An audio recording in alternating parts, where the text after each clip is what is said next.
नमस्कार, मैं हूं संजय शर्मा। आप देख रहे हैं 4 PM न्यूज़ नेटवर्क। मैं कल से डरा हुआ हूं बांग्लादेश की हालत देखकर और फिर अपने मुल्क भारत की हालत देखकर। एक विद्रोह सा मैं देश के अंदर देख रहा हूं बहुत लंबे समय से। हज़ारों, लाखों, करोड़ों बच्चों के अंदर एक उबाल आ रहा है। वो नाराज़ हैं, पेपर लीक से नाराज़ हैं, नौकरी ना निकल पाने से नाराज़ हैं। उनको समझ नहीं आ रहा कि करें क्या करें? सेना में अग्निवीर जैसे मुद्दे होने से उनका भविष्य खतरे में आ गया है, खत्म हो गया है। दुर्भाग्यपूर्ण तरीके से कुछ लोगों ने तो सुसाइड तक कर लिया। लाखों छात्र नीट की परीक्षाओं में धांधलियों से गुस्से में हैं और कह रहे हैं हर बार पेपर किसी न किसी चीज का लीक क्यों होता है। अग्निवीर को लेके गुस्सा मैंने जो बताया वो बहुत बढ़ता चला जा रहा है। किसान दुखी हैं, उनकी फसलों को वाजिब हक नहीं मिल पा रहा। सुसाइड बढ़ रही है किसानों के अंदर। मध्यम वर्गीय परिवार पिसा जा रहा है महंगाई में। सरकार के पास कोई जवाब नहीं है सिवाय हिंदू मुसलमान करने के। मैं डरता हूं, मैं डरता हूं कि ये जो गुस्से का उबाल है, ये जो भावनाओं का उबाल है, ये किसी दिन कोई विकराल रूप ना ले ले। और इन बातों को जब जिक्र किया जाता है तो तब भी उनको संतुष्टि मिल जाती है इस पूरे वर्ग को कि कुछ लोग तो हैं ऐसी जो हमारी ये बातें करते हैं, एक फोरम पे करते हैं। कम से कम गोदी मीडिया के अलावा देश भर में कोई 8-10 लोग तो हैं जो उनके मुद्दे उठाते हैं, जो बेरोजगारी पे बात कर रहे हैं, जो किसानों पे बात कर रहे हैं, जो स्टूडेंट से बात कर रहे हैं। तो उनकी जबान बंद करने के लिए भी एक ब्रॉडकास्ट बिल लाने की तैयारी कर रही है सरकार। अब सोचिए आप नीट के मारे हैं, आप पेपर लीक के मारे हैं, आप अग्निवीर के मारे हैं, आप महंगाई के मारे हैं, आप किसान हैं, लेकिन आपकी बात कोई नहीं कर रहा क्योंकि ये सुधीर चौधरी, अंजना ओम कश्यप और रूप का लियाकत तो सिर्फ साहेब की चमचागिरी करेंगे, सच नहीं बोलेंगे। ऐसे में जो लोग सच बोलते हैं, 4PM जैसा आपका चैनल, इस पर भी रोक लगा दी जाए तो देश का क्या हाल होगा। बांग्लादेश इसका जीता जागता उदाहरण है। जब लोग सड़कों पर आते हैं तो प्रधानमंत्री को घर छोड़ के भागना पड़ता है। हमने पहले श्रीलंका में देखा और हम बांग्लादेश में देख रहे हैं। प्रदर्शनकारी खुद गए प्रधानमंत्री के शेख हसीना के घर में छोड़ के भागना पड़ा, भारत में शरण ली। ईश्वर से कामना करूंगा कि भारत में ये दिन कभी ना देखना पड़े, भारत में ऐसे हालात कभी ना आए। लेकिन नेतृत्वकर्ताओं को सोचना चाहिए कि भारत में ऐसे हालात ना आए, इसके लिए उनकी भी जिम्मेदारी बनती है। हिंदू मुसलमान से आगे जाके उनकी जिम्मेदारी बनती है। इस बीच में सुप्रीम कोर्ट में कोटा के अंदर कोटे वाला जो फैसला आया है उसने भूचाल ला दिया है। एनडीए की राजनीति उल्टी पुल्टी हो गई है। उत्तर प्रदेश में पिछड़ी जाति के मुद्दे ने तूल पकड़ना शुरू कर दिया। लोग पूछ रहे हैं जहां इतने पिछड़े रहते हैं वहां एक ठाकुर मुख्यमंत्री का क्या काम। मैंने ये सारे सवाल किए आज अभय दुबे जी से, जाने माने पत्रकार है, एबीपी चैनल पे आप रोज देखते हैं। मैंने इनसे पूछा और इन सारी बातों का समाधान जानना चाहा। बहुत रोचक बातचीत है आपकी। उससे पहले मैं अपने दर्शकों को एक शुभ सूचना देता हूं कि हम लोगों ने 4PM म्यूजिक, चूंकि हम दिन भर राजनीति की बातें करते हैं, दिन भर ब्यूरोक्रेट की बातें करते हैं, थोड़ा आपके दिमाग को रिलैक्स हो, 4PM म्यूजिक चैनल लॉन्च किया है। प्लानिंग ये थी कि इस चैनल पे एक अच्छे गाने हम लोग हर महीने रिलीज करें। इसके अलावा गांव देहात, आपके अड़ोस पड़ोस में कुछ गरीब लोग ऐसे होते हैं जो बहुत अच्छा गाते हैं, उनको प्लेटफॉर्म नहीं मिलता, तो हम उनको प्लेटफॉर्म भी दें। आप ये बराबर में लोगो देख रहे हैं, ये 4PM म्यूजिक का है। हमारा पहला गाना बहुत जल्दी आने वाला है, हम आपसे रिक्वेस्ट करेंगे इसको सब्सक्राइब कर लीजिए। इस बीच में मेरे बड़े प्रिय अभिनेता रहे हैं राज बब्बर जी। मैं बड़ा फैन रहा हूं उनका, उनकी पिक्चर कोई छोड़ा नहीं करता था। उन्होंने मेरे लिए बहुत प्यार भरे शब्द बोले हैं। अभय दुबे जी के पास चलने से पहले राज बब्बर जी का शुक्रिया अदा करते हुए मैं बताता हूं कि उन्होंने 4PM म्यूजिक को किस तरह शुभकामनाएं दी। संजय जी, आप उन लोगों में से एक हैं जिन्हें दिल से बधाई और शुभकामनाएं देने का जी चाहता है।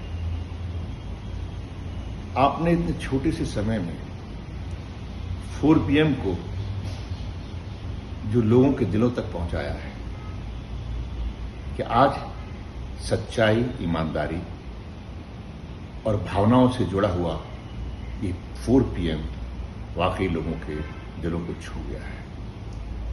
इसलिए नहीं कि इसकी गिनती बढ़ गई है या टीआरपी बढ़ गई, इसलिए कि एक भरोसा बढ़ गया है कि जो 4PM में कहा जाएगा वो सच्ची होगा और सच साबित होगा। अभी आपने एक और शुरुआत की है, 4PM म्यूजिक। मैं जब उसके फॉर्मेट को देख रहा था तो मुझे लगा ये व्यक्ति अपने आप में कुछ अलग ही है। इसका जो भी काम है वो लोगों तक पहुंचने का है, लोगों की भावनाएं और लोगों के साथ ईमानदारी से उनकी काबिलियत को जाहिर करना है। दोस्त, बस मैं इतना ही कहूंगा, दिल से मेरी दुआएं हैं, मेरी शुभकामनाएं हैं। ये 4 PM म्यूजिक इतना चले कि ना जाने ऐसे वो लोग जो कहीं ना छुपे हुए हैं, दूर दराज कहीं छोटे छोटे शहरों में, उनको आपके प्लेटफॉर्म से जगह मिले। ईश्वर आपको शक्ति दे और अच्छा काम करने की ताकत दे। तो ये राज बब्बर जी, और इनकी शुभकामनाएं मेरे लिए बहुत मायने रखती हैं, और मैं आपसे फिर अनुरोध करूंगा कि चैनल को ज्वाइन कीजिएगा, सब्सक्राइब करिएगा। 4 PM म्यूजिक को भी आप सब्सक्राइब कर लीजिएगा। हरियाणा की आजकल बहुत अच्छी रिपोर्टिंग कर रहे हैं हम लोग, 4 PM हरियाणा, वो भी आपका चैनल है, उसे भी सब्सक्राइब करिएगा। चलते हैं अभय दुबे जी के पास।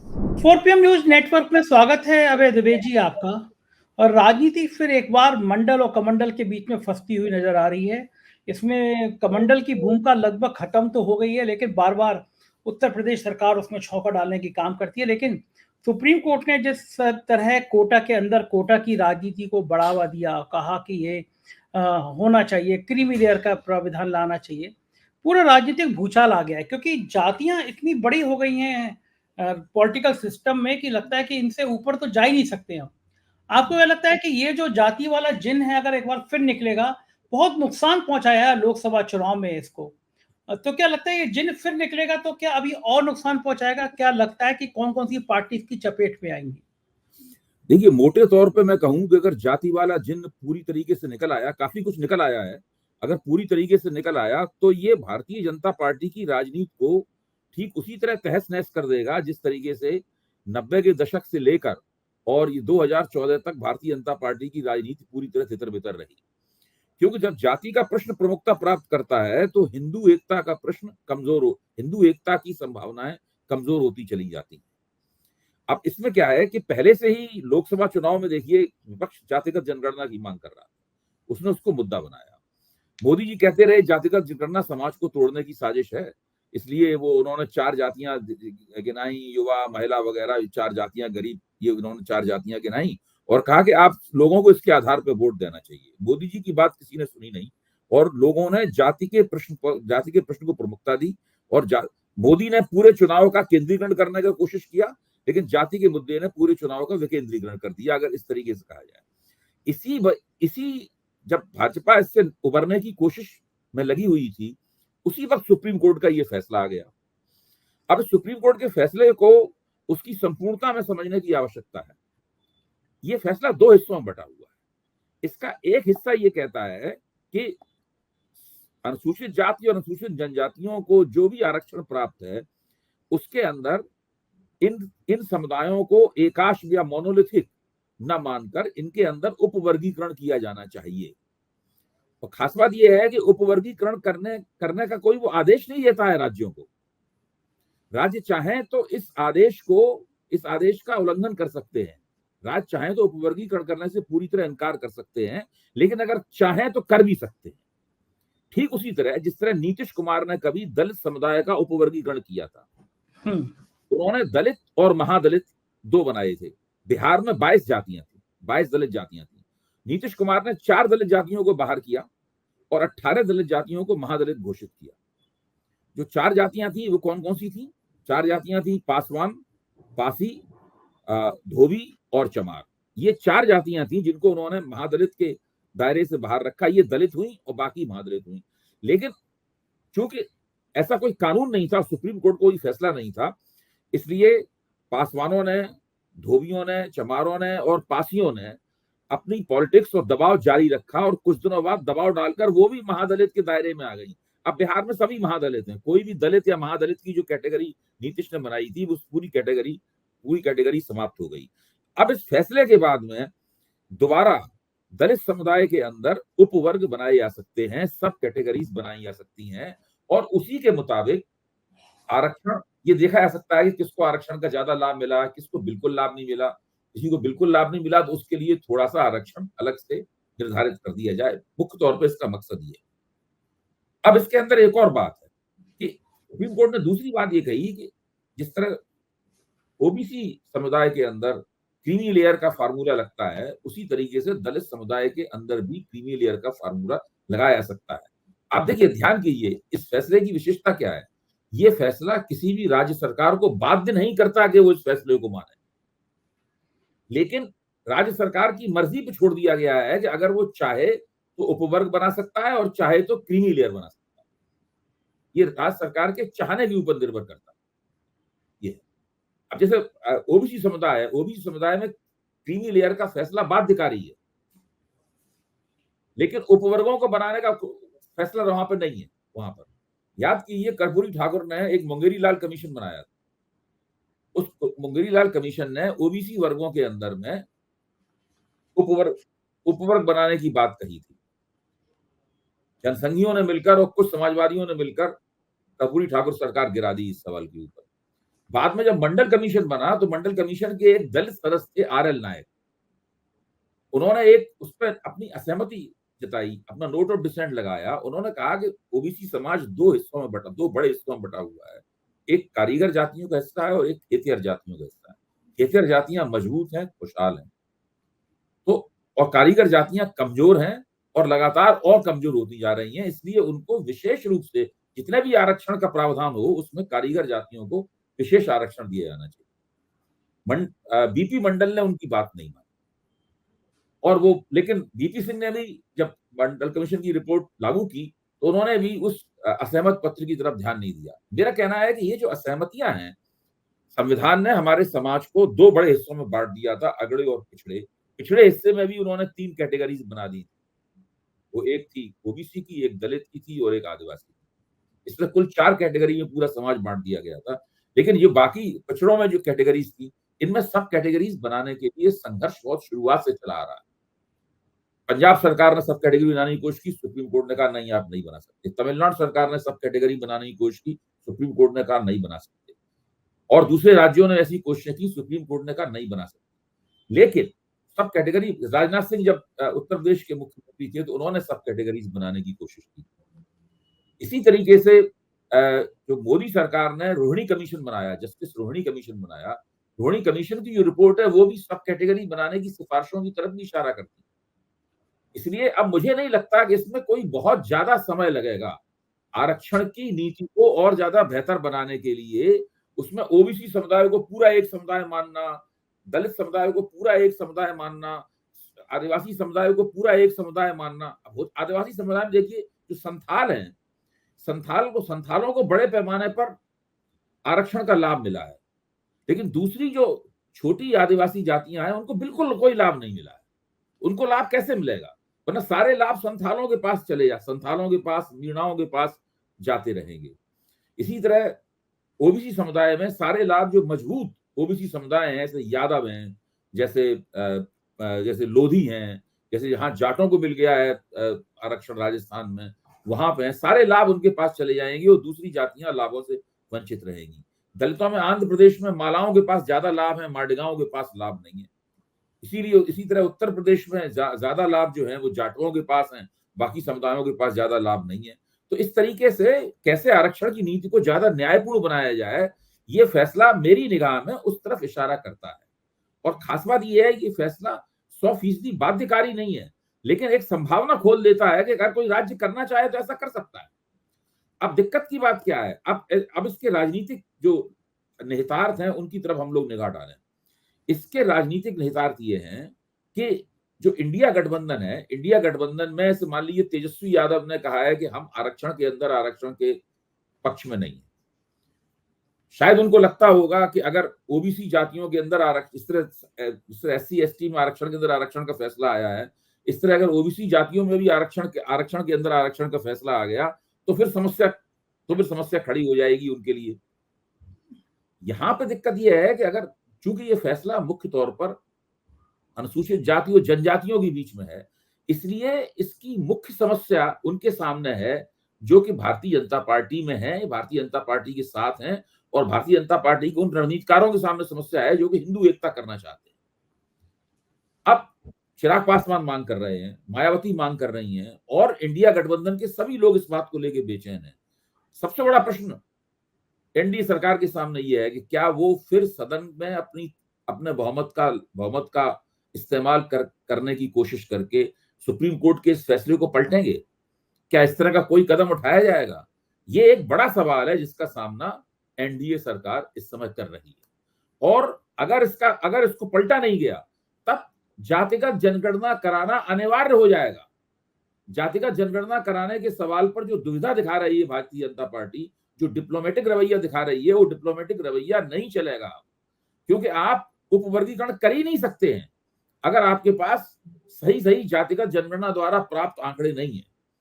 और जातिगत जनगणना कराने में एक पैसे का ज्यादा खर्च नहीं होता है। जो फॉर्म है जनगणना का, हमारे पास से कोई व्यक्ति आएगा, हमारा दरवाजा खटखटाएगा, उस फॉर्म में जो हमें भरने के लिए दिया जाएगा, उसमें केवल जाति का एक कॉलम होगा। एक नए पैसे का ज्यादा खर्चा नहीं होगा और 1 मिनट ज्यादा नहीं खर्च होगा उसके।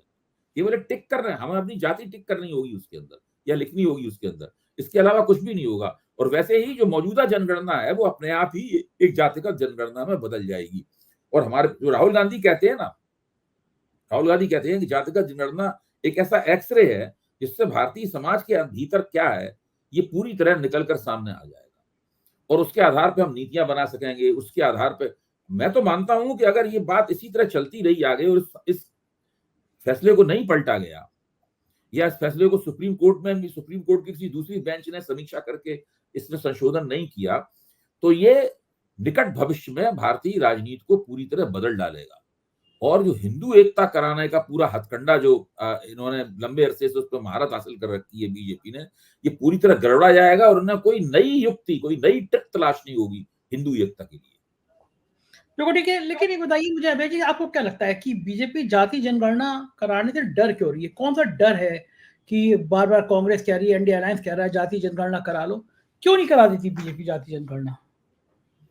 देखिए, जब जाति का प्रश्न पैदा होता है तो लोग जाति के प्रश्न को केंद्र बनाकर अपने बारे में और अपने हितों के बारे में सोचने लगते हैं। फिर सवाल यह है कि मुसलमान विरोधी जो डिस्कोर्स लगातार भारतीय जनता पार्टी चलाती है उसका असर कब हो जाएगा? लोगों को उसमें दिलचस्पी नहीं रहेगी उसके अंदर बिल्कुल। जब लोग भाजपा की पूरी कोशिश होती है कि लोग भाई जैसे जातियां जब सामने आती हैं तब वो फिर विवाद सामने निकलना, जातियों के बीच का संघर्ष, जातियों के बीच की प्रतियोगिता ये निकल के आने लगती है। फिर आप तमाम जातियों का बाई प्रॉक्सी वोट नहीं ले सकते। जब जातियों का प्रश्न निकल के आया तभी तो कांग्रेस भी कमजोर हुई थी ना भाई। पहले तो जो ब्राह्मण बनिया ठाकुर थे वो कांग्रेस के नेतृत्व में हुकूमत कर रहे थे, वोट उन्हें मिलते थे, दलितों के वोट मिलते थे, गरीब मुसलमानों के। धीरे धीरे करके 80 के दशक में उन लोगों को लगा कि भाई ये कांग्रेस बाई प्रॉक्सी हमारे वोट ले लेती है, इसलिए उन्होंने अपनी पार्टियां बनानी शुरू कर दी, अलग अलग जातियों की पार्टियां। जैसे जैसे जाति का प्रश्न प्रमुख होगा, अलग अलग जातियां अपनी पार्टियां बनानी शुरू होंगी। एक जमाने में राजभरों की कोई पार्टी नहीं थी, एक जमाने में निषादों की कोई पार्टी नहीं थी, एक जमाने में कुर्मियों की कोई पार्टी नहीं थी। बहुजन समाज पार्टी भी प्रभावी रूप से बाकायदा जाटों की पार्टी है, आप ऊपर से कुछ भी कहें। समाजवादी पार्टी मुख्य तौर पर यादवों की पार्टी है, या तेजस्वी यादव की पार्टी मुख्य तौर पर यादवों की पार्टी है, और दूसरे पार्टियां भी, उससे दूसरे समुदाय भी हैं, लेकिन उनका जो स्थायी वोट बैंक है वो तो यादव है। इसी तरह बीएसपी का स्थायी वोट बैंक जाटव है। तो जब जितनी जातियों की पार्टियां निकल के आ जाएंगी, जैसे बिहार में कुशवाहों की पार्टी है, जीतन राम मांझी की पार्टी महादलितों की पार्टी है, तो उतना ही दूसरी पार्टियों के लिए नेताओं को पटाना, अपने गठजोड़ में उन्हें शामिल करना, उनकी गोलबंदी करना, उनके वोट प्राप्त करना, फिर बड़ी वोट सत्ता में हिस्सेदारी के लिए बड़ी सौदेबाजी और ज्यादा बढ़ जाएगी। तो भारतीय जनता पार्टी के लिए हिंदू एकता करना और मुश्किल हो जाएगा, तकरीबन असंभव हो जाएगा हिंदू एकता करना। ये तो है ही, क्योंकि महाराष्ट्र में जिस तरह आरक्षण आंदोलन खड़ा हो रहा है, 3 महीने बाद चुनाव है, सारे बीजेपी नेताओं के हाथ पैर फूल गए हैं, शिंदे सरकार के हाथ पैर फूल गए हैं, क्योंकि महाराष्ट्र की चिंगारी अगर ये शांत नहीं हुई तो चुनाव में कुछ भी उल्टा पुल्टा हो सकता है। आपको लगता है? नहीं, बिल्कुल। वो महाराष्ट्र में भाजपा इस समस्या का सामना कर रही है।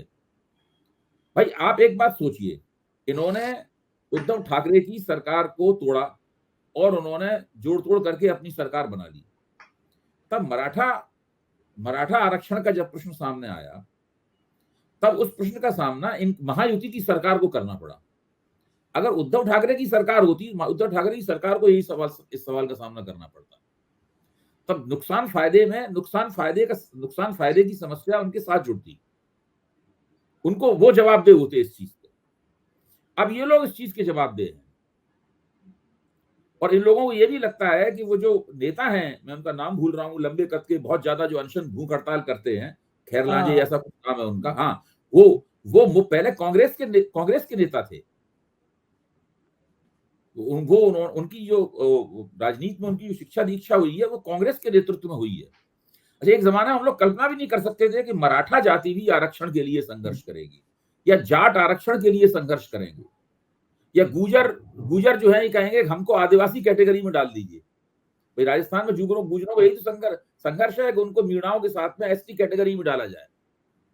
तो आरक्षण का प्रश्न जो है ना, वो बहुत ज्यादा महत्वपूर्ण, बहुत पेचीदा और बहुत उलझा हुआ हो गया है, और इसको उलझा हुआ और पेचीदा बनाने में नेताओं की और राजनीति की बहुत बड़ी भूमिका है। और इसको पेचीदा बनाने की शुरुआत किसने की थी? अटल बिहारी वाजपेयी। अटल बिहारी वाजपेयी जब प्रधानमंत्री थे तो उन्होंने राजस्थान का चुनाव जीतने के लिए जाटों को आरक्षण दे दिया। वहां पर जाट जो कांग्रेस के खेमे में रहते थे वो भारतीय जनता पार्टी के खेमे में आ गए। आज नहीं है भाजपा के साथ में, आज वो सब भाजपा के विरोध में वोट दे रहे हैं। अभी विधानसभा के चुनाव में भी उन्होंने कांग्रेस का समर्थन किया था, लोकसभा चुनाव में भी कांग्रेस का समर्थन किया था, लेकिन उस वक्त भाजपा ने चुनाव जीतने के लिए जाटों को आरक्षण दिया और भाजपा को उसका लाभ भी मिला। जाट इस तरफ आ गए। तब पहली बार जो मजबूत जातियां थी उनको लगा कि उनको भी आरक्षण प्राप्त हो सकता है। उसके बाद से आप देखिए जो शक्तिशाली जातियां हैं, जो प्रभुत्वशाली जातियां रही, इनके पास जमीनें हैं, जिनके डंडे में भी काफी ताकत है, जो हमेशा से पहले एक जमाने में इस बात से नाराज हो जाती थी कि वो कहीं हम कोई आरक्षण के दावेदार थोड़ी ना। चरण सिंह के जमाने में तो किसी जाट से कहो कि आपको आरक्षण चाहिए तो वो गुस्से में आ जाता था।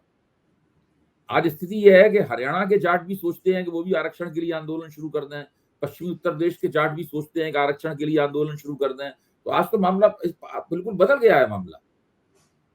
और जाति का इतना बड़ा मुद्दा है, हम देख रहे हैं कि उत्तर प्रदेश की पूरी राजनीति जाति के आसपास घूम रही है।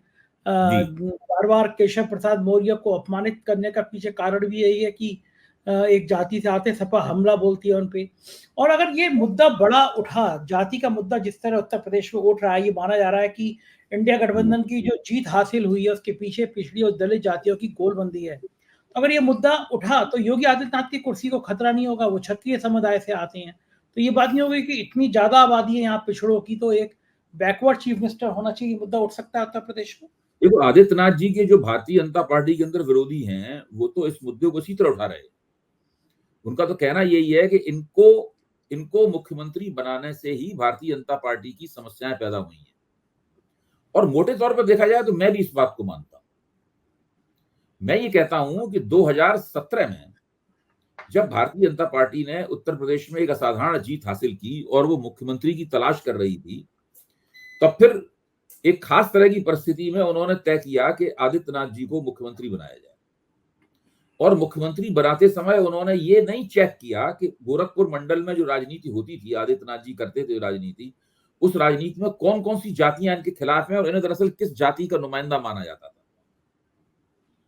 इनको मुख्यमंत्री बना दिया गया। इससे उत्तर प्रदेश में भाजपा का जो जातिगत समीकरण था वो बिगड़ना शुरू हो गया। इनके मुख्यमंत्री के शासनकाल में ठाकुर जाति को विशेष प्राथमिकता मिली, आरोप भी लगे और उन आरोपों में सच्चाई भी देखी गई। तो ऐसी स्थिति में जो पूरा संतुलन था वो बिगड़ता चला गया, और उस बिगड़े हुए संतुलन का संचित प्रभाव हम लोकसभा चुनाव में देख सकते हैं। आज उत्तर प्रदेश में जो भाजपा की हिंदू एकता है, जो बड़ी मेहनत से तैयार की गई थी, वो बिखरी हुई है। उसके पीछे मैं समझता हूं कि ये एक बहुत बड़ी भाजपा आला कमान ने एक मोन्यूमेंटल मिस्टेक की। अगर ये किसी और को नेता बनाते तो उसकी जाति स्पष्ट होती। अच्छा, मान लीजिए ये आज जो जम्मू कश्मीर के उपराज्यपाल हैं मनोज सिन्हा को बना देते मुख्यमंत्री। उनको बनाने की बात तो चली थी और काफी आगे उनका नाम था। या राजनाथ सिंह जी को बना देते, या किसी और व्यक्ति को मुख्यमंत्री बना देते, मतलब केशव प्रसाद मौर्य को ही मुख्यमंत्री बना देते, तो स्पष्ट होता कि भाई इनकी जाति ये है और दूसरी जातियां उसी के हिसाब से उनके साथ में अपना अपना समायोजन करती हैं। आदित्यनाथ जी से उम्मीद ये थी कि तो योगी हैं, इनकी कोई जाति नहीं है, जात ना पूछो साधु की, लेकिन ये तो निकले दरअसल छत्री है, और छत्री के अलावा और कुछ नहीं निकले ये। इस चक्कर में दूसरी जो जिस तरह से शासन प्रशासन चला है पिछले 7 साल से, दूसरी तमाम जातियां भारतीय जनता पार्टी से किसी न किसी रूप में खुंदक में हैं, कुछ जुड़ी हुई हैं, कुछ अलग हो गई हैं। ये भी एक पीडीए के साथ, जिस तरह अखिलेश ने टिकट बांटे उसको तो श्रेय जाता ही है, उनकी पीडीए की जो रणनीति है उसको भी श्रेय जाता है, लेकिन जिस तरह से भाजपा ने अपना समीकरण बिगाड़ा है इसका भी श्रेय जाता है। इस वक्त जो ओबीसी जातियां हैं और दलित जातियां हैं वो भारतीय जनता पार्टी को एक नजर नहीं देखना चाहती, और अगर भाजपा ने इनको दोबारा इनका समर्थन न जीता तो फिर भारतीय जनता पार्टी का उत्तर प्रदेश में भविष्य बहुत ही खतरे में दिखाई पड़ रहा है। अच्छा, कैसे विश्वास, कैसे जीत कैसे पाएंगे, भरोसा कैसे, आपको क्या लगता है? केशव प्रसाद मौर्य का तर्क तो यह है कि भाई आदित्यनाथ जी को हटाया जाए मुख्यमंत्री पद से, आदित्यनाथ जी को हटाया जाए मुख्यमंत्री पद से, और किसी पिछड़ी जाति के व्यक्ति को, जिसमें खुद वो अपने आप को सामने रखते हैं कि हमें बनाया जाए मुख्यमंत्री, तब फिर मैं संदेश ये जाएगा एक पिछड़े वर्ग का व्यक्ति मुख्यमंत्री है और भारतीय जनता पार्टी पिछड़े वर्ग के साथ में है। तो आदित्यनाथ के खामोश होकर बैठ जाएंगे? मोदी जी की राजनीति इस तरह चली नहीं कहीं भी। अगर मोदी जी तो इस लिहाज से किसी को मुख्यमंत्री बनाते नहीं है, मोदी जी इस लिहाज से मुख्यमंत्री बनाते हैं कि कौन उनका प्यादा हो सकता है, पूरी तरह से प्यादा, पूरी तरीके से उनका प्यादा हो सकता है। और शुरू में आदित्यनाथ जी को जो मुख्यमंत्री बनाया गया था तो उसके पीछे यही भावना थी कि इस व्यक्ति का तो कोई जनाधार वगैरह है नहीं, ये गोरखपुर मंडल का नेता है मुख्य तौर पर, और अमित शाह द्वारा दबाव डालकर हिंदू युवा वाहिनी भी भंग करा दी गई। भाई पहले तो इस बात का कोई संदेश नहीं था कि तमाम उत्तर प्रदेश के ठाकुर जो हैं वो योगी जी को अपना नेता मान लेंगे। ये तो बाद में हुई, ये बात तो बाद में निकल के आई, शुरू में तो ऐसा नहीं था। तो ऐसी स्थिति में उनको लगा था ये आदमी बिल्कुल आधारहीन है और इस आदमी पीएमओ से हम सारा काम चलाते रहेंगे। अमित शाह उत्तर प्रदेश के, गुजरात के तो डिफेक्टो चीफ मिनिस्टर हैं ही, उत्तर प्रदेश के भी डिफेक्टो चीफ मिनिस्टर। अच्छा, ये भी ताज्जुब की बात है कि अमित शाह कितने प्रदेशों के डिफेक्टो चीफ मिनिस्टर हैं? आप जरा इसके ऊपर भी सोचिए। बिल्कुल सही बात है। इस वक्त राजस्थान के डिफेक्टो चीफ मिनिस्टर वो हैं, मध्य प्रदेश के डिफेक्टो चीफ मिनिस्टर वो हैं, छत्तीसगढ़ के डिफेक्टो चीफ मिनिस्टर वो हैं, उत्तर प्रदेश के नहीं है, आदित्यनाथ जी ने उनको बनने नहीं दिया। गुजरात के डिफेक्टो चीफ मिनिस्टर वो हैं, कई प्रदेशों के डिफेक्टो चीफ मिनिस्टर हैं। बिल्कुल ठीक है। एक चीज और बताइए अभय जी, जो देश के हालात हैं पिछले कुछ महीनों से, बेरोजगार उबल रहे हैं। हमने देखा लोकसभा चुनाव में रिजल्ट नौजवानों का बहुत बड़ी संख्या में है, पेपर लीक के मारे वो नाराज हैं, नौकरी न मिल पाने के मारे नाराज हैं, लाखों नौजवान नीट की परीक्षा से नाराज हैं, किसान भड़के हुए हैं, उनका हक नहीं मिल पा रहा, उन पर लाठियां चलाई जा रही हैं। मतलब देश का जो माहौल है, मध्यम वर्ग परेशान है, जो देश का माहौल है वो एक अंदर उबाल मार रहा है। जो बांग्लादेश में घटना घटी है कल, 300 से ज्यादा प्रदर्शनकारी मारे गए, प्रधानमंत्री को छोड़ के भागना पड़ा, वहां पे आंदोलनकारी प्रधानमंत्री के घर में घुस गए, निवास में घुस गए, बिल्कुल अराजक माहौल हो गया।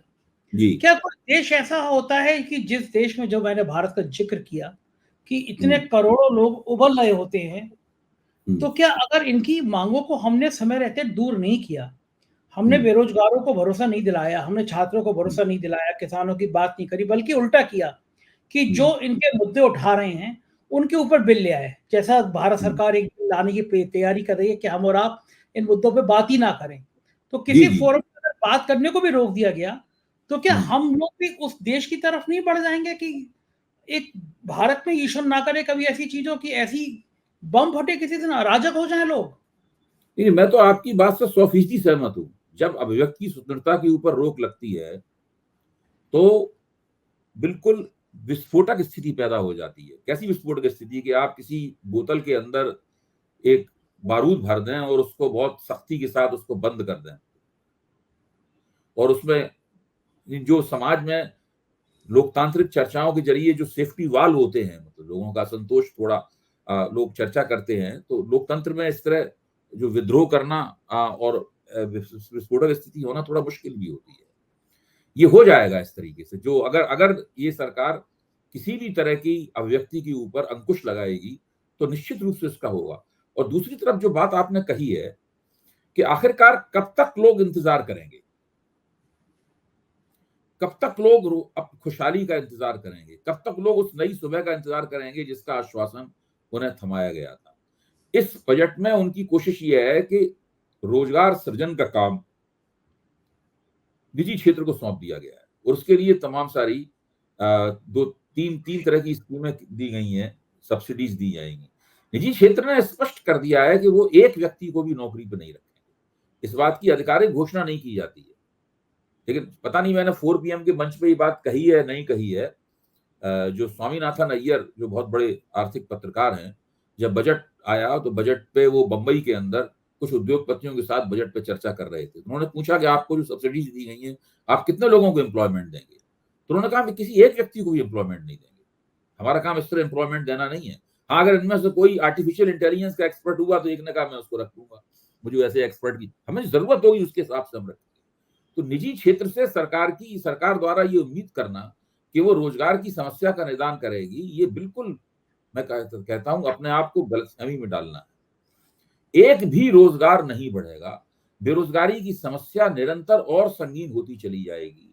ये टिक टिक करता हुआ बम है, ये लगातार प्रतिदिन फटने की तरफ बढ़ रहा है और जब ये फटेगा तो सरकार को भी नुकसान होगा, लोकतंत्र को भी नुकसान होगा, हमारी राजनीतिक प्रणाली की साख पूरी तरीके से मिट्टी में मिल जाएगी और हम सभी लोग एक तरह के पूरा समाज ही एक बहुत ही भीषण जोखिम का शिकार होगा और मौजूदा सत्ताधारी उसके एकमात्र जिम्मेदार।